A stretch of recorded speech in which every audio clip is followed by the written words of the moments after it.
باللہ من الشیطان الرجیم بسم اللہ الرحمن الرحیم قال اللہ تبارک و تعالی فی القرآن المجید والفرقان الحمید خذوا زینتکم عند کل مسجد صدق اللہ العلی العظیم وصدق رسولہ النبی الامین۔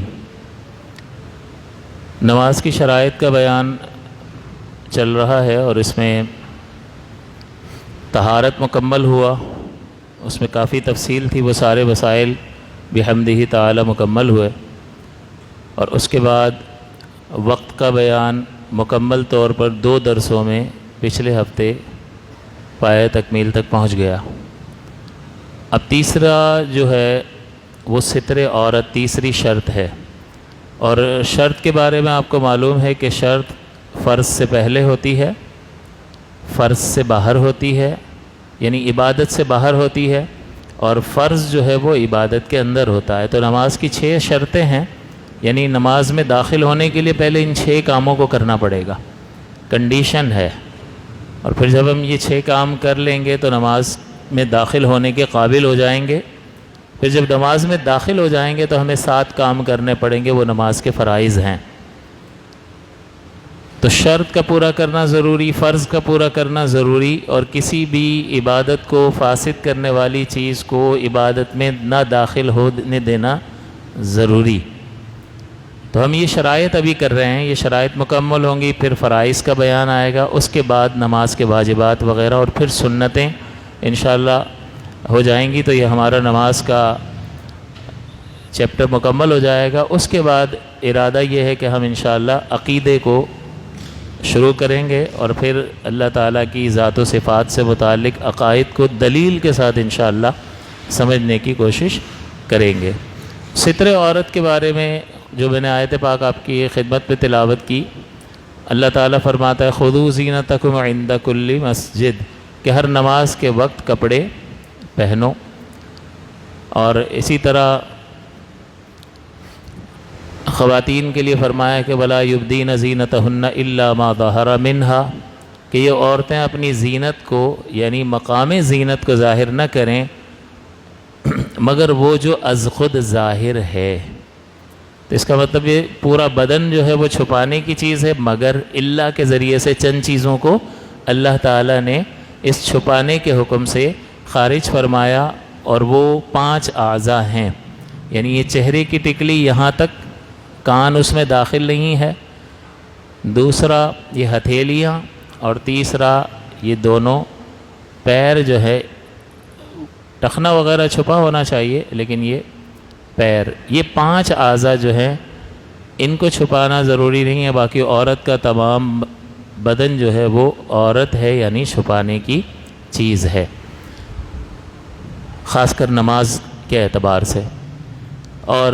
مرد کا ستر جو ہے وہ ناف کے نیچے سے لے کر گھٹنوں سمیت ہے، ناف اس میں داخل نہیں ہے۔ تو عورت اور مرد کے ستر میں یہ بنیادی فرق ہے، مرد کا ستر ناف سے لے کر گھٹنوں سمیت ہے۔ تو لہٰذا اس کا مطلب یہ ہوا کہ اگر یہ ستر عورت کی آپ رعایت اگر ہم نہیں کریں گے تو نماز ہو جائے گی؟ نہیں ہوگی، کیونکہ یہ شرط ہے۔ جس طرح وضو شرط ہے، طہارت شرط ہے، اور طہارت کے بغیر نماز نہیں ہوتی، اسی طرح سے دیگر شرائط کے بغیر بھی نماز نہیں ہوتی ہے۔ تو یہ ستر عورت جتنا بدن چھپانے کا شریعت مطہرہ نے حکم ارشاد فرمایا ہے، اتنا بدن اگر نہیں چھپائیں گے اور اس میں سے اعضاء ظاہر ہو جائیں گے تو پھر نماز نہیں ہوگی، کیونکہ شرط پوری نہیں ہوئی ہے۔ اب پہلی صورت، اس میں 2 صورتیں ہوتی ہیں کہ اعضاء جو ہے اگر کسی کا یہ ستر والے اعضاء میں سے کوئی عضو کھلا رہا تو کیا اس کی نماز شروع ہو جائے گی؟ اس نے اللہ اکبر کہہ کے نماز شروع کی؟ نہیں ہوگی، کیونکہ شرط پوری، جیسے قبلے کی طرف رخ کرنا شرط ہے، تو اگر کوئی اس طرف منہ کر کے اللہ اکبر کہہ لے پھر مڑ جائے، نماز شروع ہو گئی؟ وجہ اس نے قبلہ رخ والی شرط کو پورا نہیں کیا۔ یوں ہی ستر کے اعضاء اگر ڈھکے ہوئے نہیں ہوں گے اور عضو کوئی کھلا ہوا ہوگا اور نماز شروع کرے گا تو نماز ہی شروع نہیں ہوگی۔ دوران نماز اگر ستر کھل جائے، اعضائے ستر میں سے کوئی عضو کھل جائے مکمل یا اس کا چوتھائی حصہ، تو از خود کھل جائے، اس نے کچھ نہیں کیا، خود بخود کھل گیا، تو اس میں یہ رعایت ہوتی ہے کہ 3 سبحان اللہ کی مقدار کا اس کے پاس وقت ہوتا ہے، اس میں اس نے بدن چھپا لیا تو اس کی نماز پر کوئی فرق نہیں پڑے گا۔ لیکن اگر اس سے زیادہ دیر تک وہ حصہ کھلا رہا تو نماز فاسد ہو جائے گی، ختم ہو جائے گی، وہ نماز ٹوٹ گئی، باہر نکل گیا نماز سے۔ یہ تو ہو گیا کہ از خود کھل گیا تھا۔ دوسری صورت ہے کہ کھولا ہے خود، تو اگر خود کھولے گا ستر کے کسی عضو کو جس کو چھپانا ضروری ہے تو نماز سے فوراً باہر ہو جائے گا، پھر اس کو یہ 3 سبحان اللہ کی مہلت نہیں ملے گی۔ تو خود بخود کھل گیا تو 3 سبحان اللہ کی مقدار اس کے پاس وقت ہے، چھپا لیا تو نماز ہی میں ہے اور نماز درست ہو جائے گی۔ لیکن اگر خود سے کھولا ہے تو نماز ہی فوری طور پر اس کی ٹوٹ گئی۔ اب ہم یہ سوچ رہے ہوں گے کہ یار کون ایسا کرتا ہے، کپڑے سب پہنے ہوئے ہی تو ہوتے ہیں، کپڑے تو پہنے ہوئے ہوتے ہیں، لیکن اس میں مسائل ہیں۔ ایک مسئلہ تو اس میں یہ ہے کہ کسی نے اتنا باریک لباس پہنا کہ جسم نظر آ رہا ہے، اس کی نماز کا کیا حکم ہوگا؟ بالکل وائٹ کپڑے پہنے ہیں اور برسات ہو رہی ہے اور حضرت صاحب تشریف لے آئے، اب پورے بھیگے ہوئے ہیں، تو یہ حصہ جو ہے وہ گیلا ہونے کی وجہ سے باریک کپڑے میں بالکل واضح طور پر دکھائی دے گا یا نہیں دے گا؟ تو اب ایسی صورت میں وہ اس کو لگ رہا ہے میں کپڑے پہنے ہوئے ہوں، لیکن حقیقتاً تو از خود یعنی پانی لگ کر وہ جسم نظر آئے، یا کپڑا ہی اتنا باریک ہے کہ جس کی وجہ سے جسم چھلک رہا ہے، تو یہ پہننا نہ پہننا ہے۔ تو اب آپ سمجھ گئے کہ یہ سمجھانا مفید ہے کہ ایسے موقع پر اس کو یا تو کپڑے تبدیل کر کے نماز ادا کرنی چاہیے، کوئی ڈارک کلر پہننا چاہیے ایسے موسم میں، یا پھر اس کو اس طرح سے، یا موٹے ہوں وہ کپڑے کے گیلا ہونے کے باوجود جسم نہ چھلکے تو ٹھیک ہے، تو لہٰذا اس کی رعایت کرنا ضروری ہوگا۔ ہماری بہنیں نماز ادا کر رہی ہیں، وہ دوپٹہ، ان کا پورا جسم عورت ہے، چھپانے کی چیز ہے، تو اب وہ جب یہ باندھیں گی، کپڑا چادر لیں گی سر پر اور اس کو باندھیں گی، تو اگر وہ اتنی باریک ہو کہ اس سے بالوں کی سیاہی نظر آئے تو نماز ہی شروع نہیں ہوگی۔ اب یہ وائٹ چادر جو ہوتی ہے بالکل باریک چادر ہوتی ہے، تو آپ نے محسوس کیا ہوگا کہ گھر میں ہماری مائیں بہنیں جب نماز پڑھ رہی ہوتی ہیں تو بالکل وہ چادر جو ہے وہ سیاہ نظر آ رہی ہوتی ہے یہاں پر، تو وہ کیا ہوتا ہے؟ سیاہی کس چیز کی نظر آ رہی ہے آپ کو؟ یہ بالوں کی سیاہی جھلک رہی ہے، اور چونکہ چادر اتنی باریک ہے جو اس کو چھپا نہیں رہی ہے۔ حکم کیا تھا؟ چھپانا ہے، اور چھپانا شرط تھا، شرط پوری کرو گے تو نماز میں آؤ گے، تو یہ تو شروع ہی سے ایسی چادر باندھی ہوئی ہے کہ جس کی وجہ سے بالوں کی سیاہی بالکل واضح طور پر چھلک رہی ہے، تو نماز کہاں ہوئی؟ تو اس لیے اس باب میں خواتین کو بہت زیادہ احتیاط کی ضرورت ہے۔ اسی طرح سے پھر چادر بھی ان کو بڑی لینی چاہیے، کہ خواتین کا تو پورا جسم چھپانے کی چیز ہے، مخصوص یہ 5 اعضاء کا استثناء کر دیا، تو اگر خواتین جو ہیں وہ انہوں نے آدھی آستین کا لباس پہنا ہو، گھر میں ہی ہوں، محارم کے سامنے ہوں، تو محارم کے سامنے یہ حصہ کھلا رہنا کوئی مسئلہ نہیں ہے، وہ بال بھی کھلے رکھ سکتی ہیں۔ تو اب کسی خاتون نے گھر میں آدھے آستین کا لباس پہنا ہوا ہے، تو اب اس کو چادر اتنی بڑی لینی ہوگی کہ اس کے ہاتھ وغیرہ بالکل اس چادر میں چھپ جائیں، اور جب وہ رکوع وغیرہ اور سجدے میں جائے تب بھی وہ ظاہر نہ ہوں۔ اگر وہ ظاہر ہوں گے تو اگر یہ حصہ ظاہر ہو گیا چادر یوں ہاتھ اٹھانے میں، یا چادر اتنی چھوٹی ہے کہ سجدہ میں جاتے وغیرہ جیسے ہی سجدے میں جاتی ہیں تو وہ یہاں تک آ جاتی ہے چادر، وہ آدھی آستین کے کپڑے پہنے ہوئے، تو یہ نظر آ رہا ہے حصہ، تو یہ تو چھپانے کی چیز تھا یا نہیں؟ چھپانے کی چیز تھا، لیکن یہ نظر آ رہا ہے، لہٰذا پھر نماز کا مسئلہ ہوگا کہ اگر ایک عضو کا چوتھائی حصہ کھل گیا، چوتھائی سے کم کھلے گا تب تو نماز فاسد نہیں ہوگی، لیکن چوتھائی حصہ یا اس سے زیادہ کھل گیا تو پھر نماز وہی کھل گیا ہے تو 3 سبحان اللہ کی مقدار موقع ہے، چھپا لیا تو نماز ہی میں ہے، اور اگر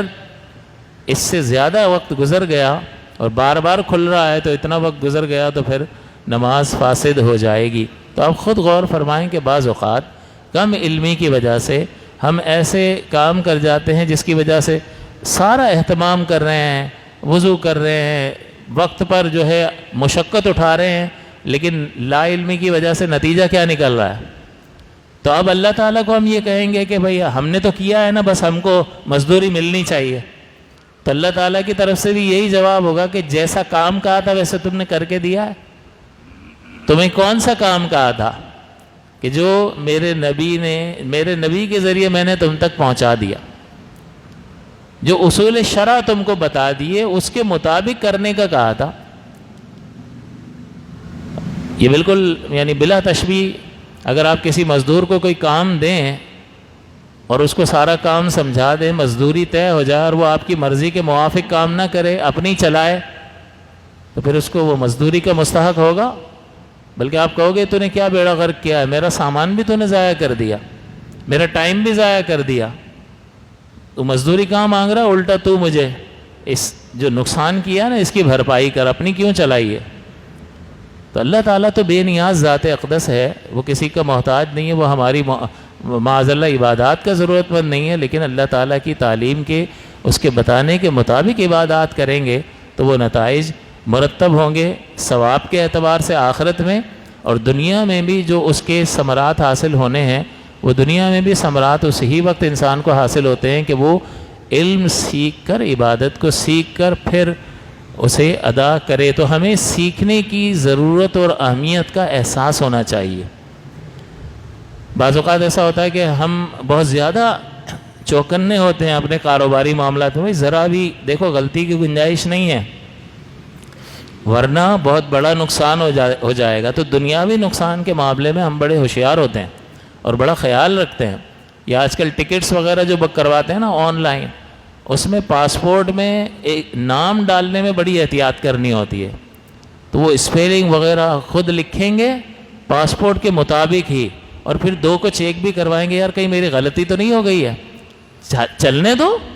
تو وہ کہتا ہے 2 لاکھ کا ٹکٹ ہے، ذرا ایک بھی الٹی سیدھی اسپیلنگ ہو گئی نا تو گیا کام سے، بڑا مسئلہ ہو جائے گا۔ تو کتنی احتیاط کرتا ہے، تو مادی نقصان اس کو پہنچنا ہوتا ہے تو بڑی احتیاطیں کرتا ہے۔ تو یہ احتیاط کر سکتا ہے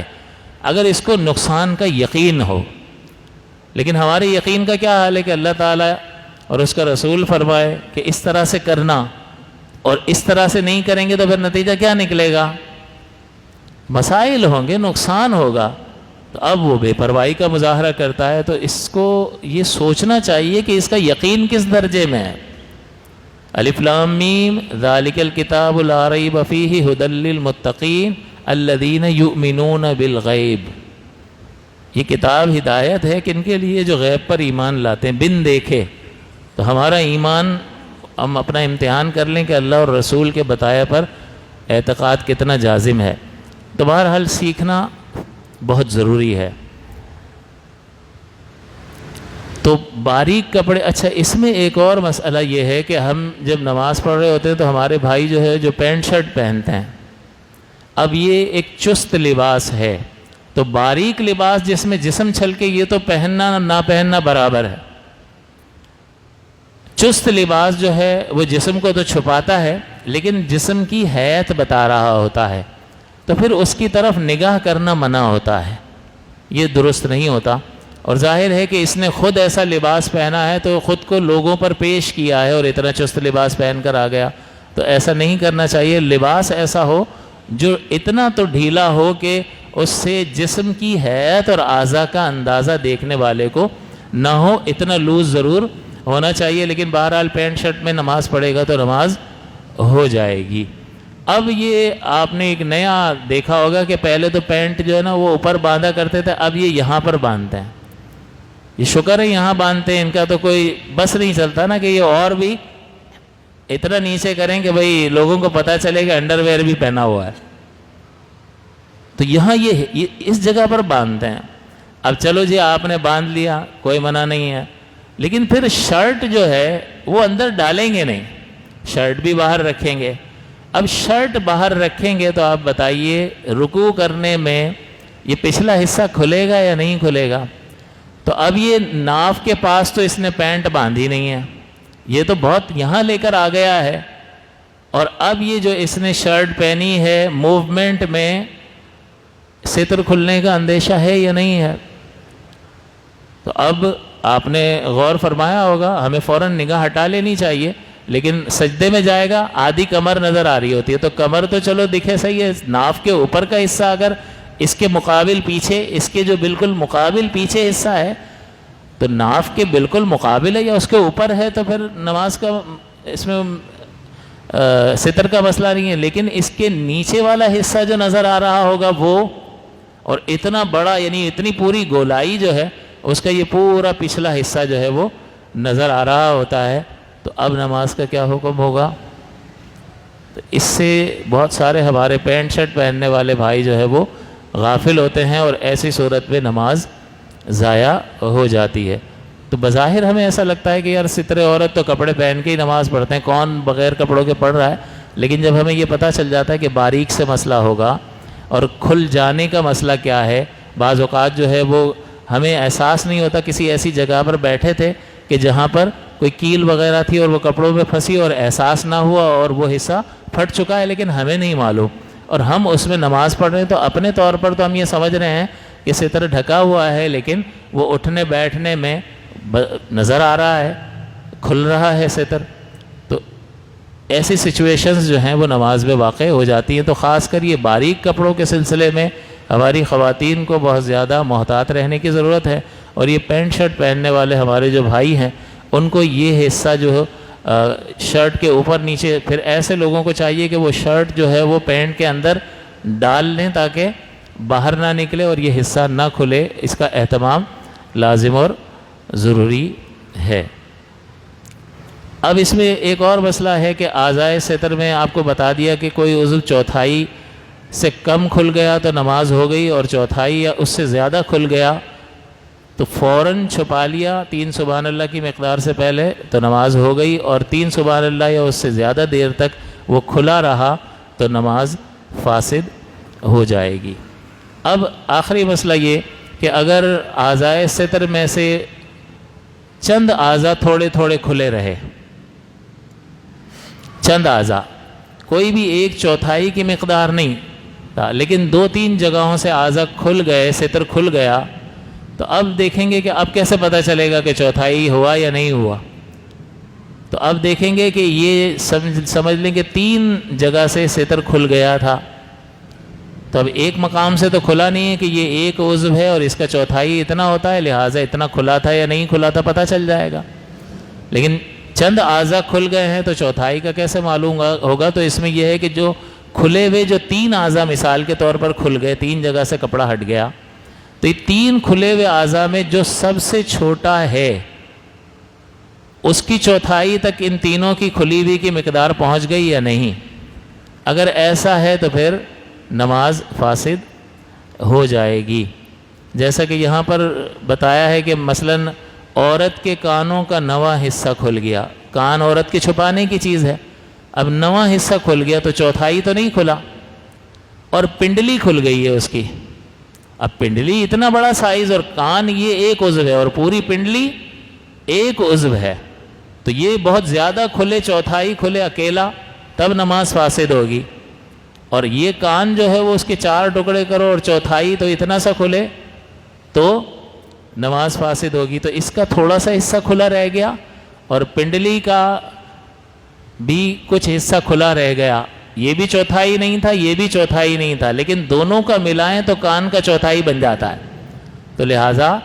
کھلے ہوئے اعضاء میں سے چھوٹے عضو کی مقدار کے برابر اگر تمام کی مقدار ہو گئی ہے تو پھر ایسی صورت میں نماز فاسد